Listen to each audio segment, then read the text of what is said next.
Sync the remote. Understanding and using this common phrase.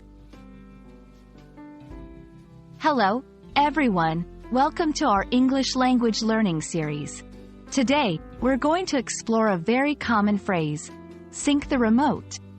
It's a phrase you might come across in everyday life, especially in the context of technology. So, let's dive in and understand what it means and how to use it.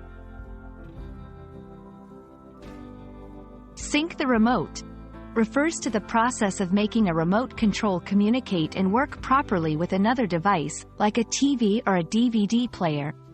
The word sync is short for synchronize, which means to make things work together in harmony or at the same time.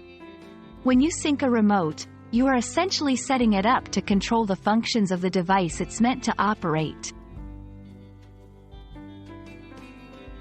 In our world of technology, devices often require specific instructions to work together. A remote might be designed to work with multiple devices or need to be reprogrammed to work with a new device.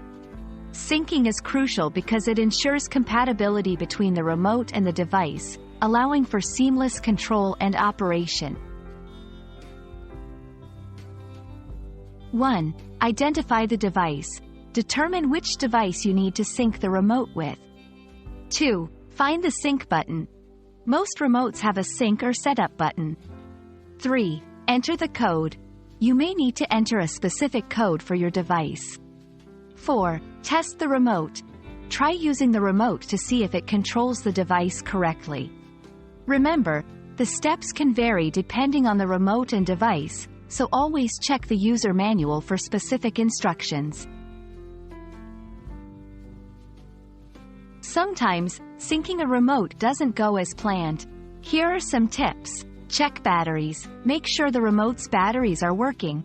Clear obstructions. Ensure there's nothing blocking the signal between the remote and the device. Refer to manuals. Always consult the device and remote manuals for specific syncing instructions. And that's all about syncing remotes. Remember, while it might seem tricky at first, with a bit of practice, it becomes a simple task. We hope this video helps you in your everyday tech interactions. Happy learning and see you in our next video.